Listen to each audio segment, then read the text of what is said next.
This is the Mahindra Thar, and I have both good news and bad news.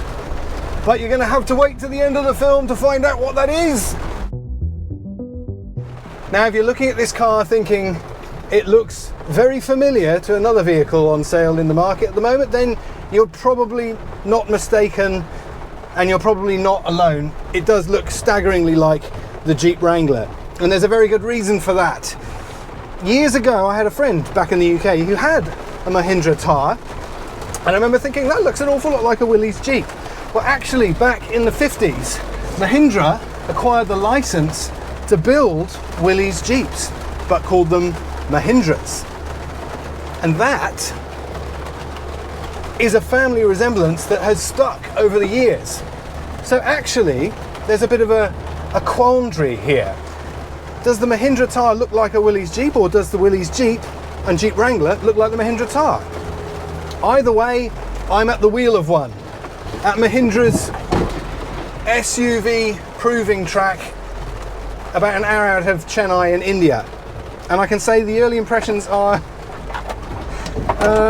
pretty good, actually. Well, that is when I can see where I'm going.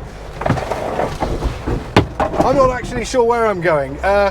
This track is brutal. We've spent the day here in XUV 700s and also a bit of time in a Scorpio N, and I can say it's one of the most brutal, unforgiving proving grounds I've ever spent in a four-wheel drive.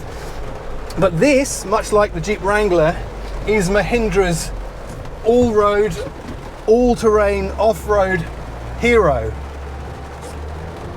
And I can see why.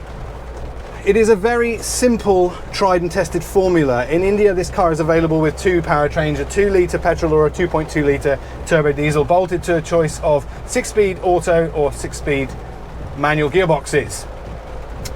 It's not fast, it is not refined, but it is an absolute weapon off-road.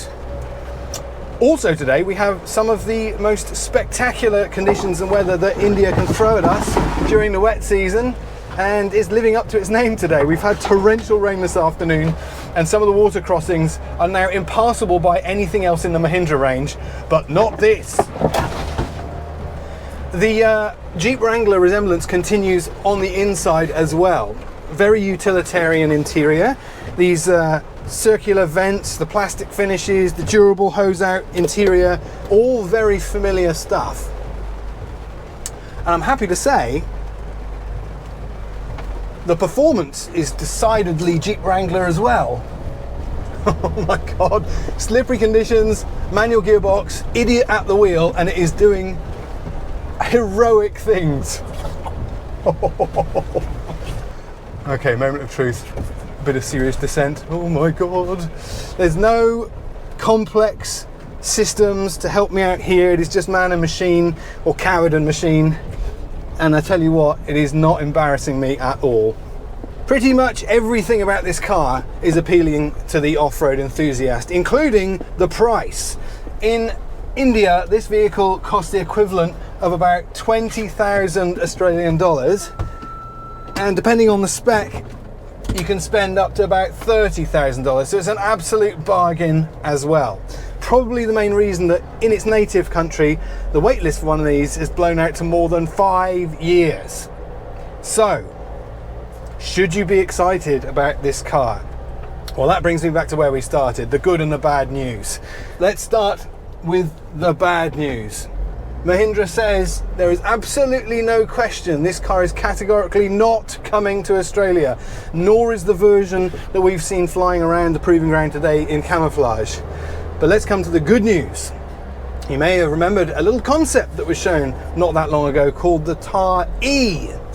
Now that electrified version may just fit in with Mahindra's grand designs for Australia, and that version could be one you might be able to put on your driveway.